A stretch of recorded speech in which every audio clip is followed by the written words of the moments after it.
Hey there! So today we have another review. This is a beer from Hop Butcher in collaboration with actually Bottle Logic out of California.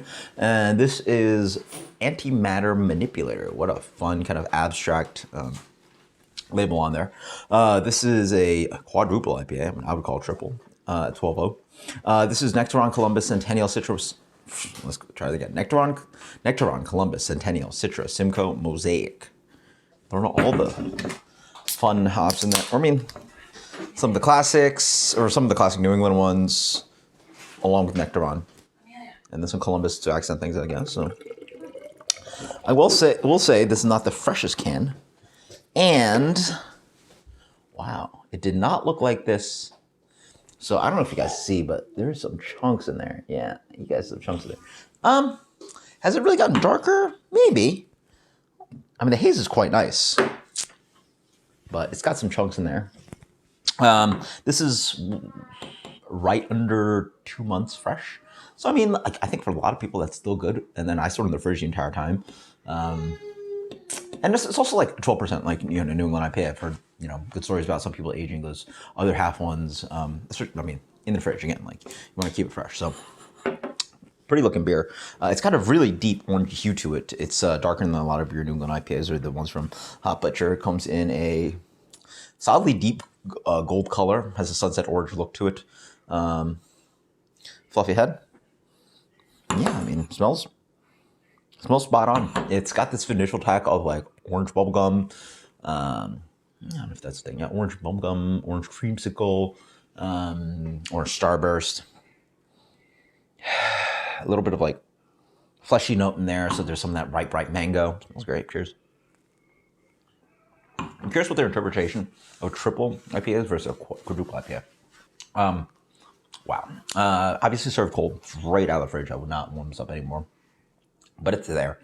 I did have this about like a month and a half ago. So this had this one. It was like 2 weeks fresh, and oh geez, 2 weeks fresh. Yeah. Oh geez, I had it when it was like basically a week fresh, and it was tasting real good. I'd argue tastes a little bit better a week fresh. Here it's the flavor's still there, but boy, it is impactful. Honestly, I mean, yeah. I don't think you need these hoppy beers to be 12% because like sometimes they're sneaky and drinkable. This one's like why really? Like I just had dinner. Like this is, I'm not having this on an empty stomach, but man, you feel that like oof going down. Whereas like you have an imperial style or barrel aged style, like right, you feel the alcohol, but like it's somewhat like drinkable. Here it's like IPA with vodka in it. It's like drinking a screwdriver, yeah. But like a screwdriver where the bartender's your friend and pouring you real heavy. Like I generally have a pretty good sense of like how stiff a drink is. Like, you know, back in my younger drinking days, like it's like, you know, it's like, oh, how strong? It's like I can, you know, I think that actually, like, surprisingly now, I think it like translates well to beer. This beer really shows itself. It's definitely not 9, maybe even 10. It's 12. Like it. I mean, I would love to see this beer at like 9, 5, 10. At 12, it's just like, oh. It is tasty though. It really follows the nose. It's a lot of that kind of like powdery, like orange drink kind of thing going on. You get a nice kind of like rich mandarin orange flesh thing, some mango dancing in there. It's a big fruit punch, like a fruit punchiness up front, but it doesn't seem to have the silkiness, and it just dries out with so much like impact of alcohol. There's a little bit of like this kind of like crushed hop pelt thing on palate too. But yeah, and it's ripe too. It's got a lot.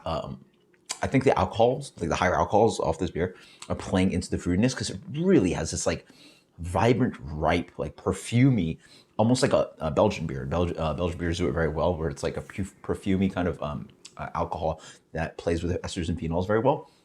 I think that's playing maybe in here too, with the esters and the hop diols, hop compounds, blah blah blah.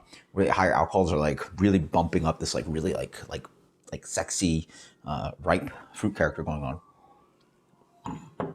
But boy, like, yeah, again, I think after this I mean, honestly, I feel like I liked it more when it was a week fresh. Surprisingly, you think this beer would sort of age in a little bit, but for me, it's just way too big. Like this really needs to be toned down to like 9 to 10, at least what I'm having here in the glass right now. Maybe when it was fresh, it was, I remember it just being perceivably better.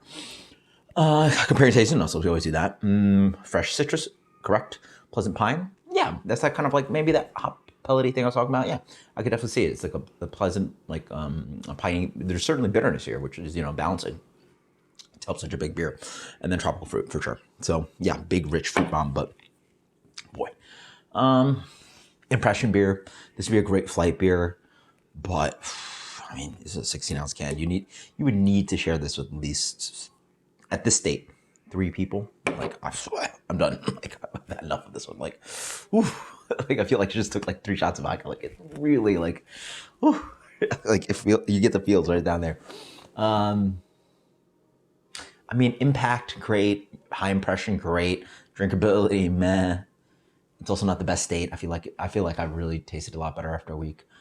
Surprising, right? Like you think this beer would hold up after it hasn't been that long. What, 6-7 weeks, right? Yeah, no, more than that. Sorry. Yeah, 6-7 weeks. Yeah. Let's go with a solid. It's hard to balance that. I mean, I don't want to drink it like all of it, but it's still very tasty. Let's go with a 91. Toned down to like being like razor sharp. This would be A+. But because of the lack of drinkability and like, man, that booze impact 91. Tasty. Definitely share if you have one. Try to drink it fresh if you get some. Probably would have been a little bit higher when I had it fresh, but that's what it is. So that is Antimatter Manipulator from Hop Butcher for the World and Bottle Logic. Sorry for the long review, but I had a lot to say about this one. So post comments below what you think about any recent triple or quadruple IPAs. I don't know why it's called quadruple IPA. But until next time, guys, cheers. Thank you so much, Jeremiah, for Hop Butcher for the World for this one. This one is getting from me and 91. Cheers. Later.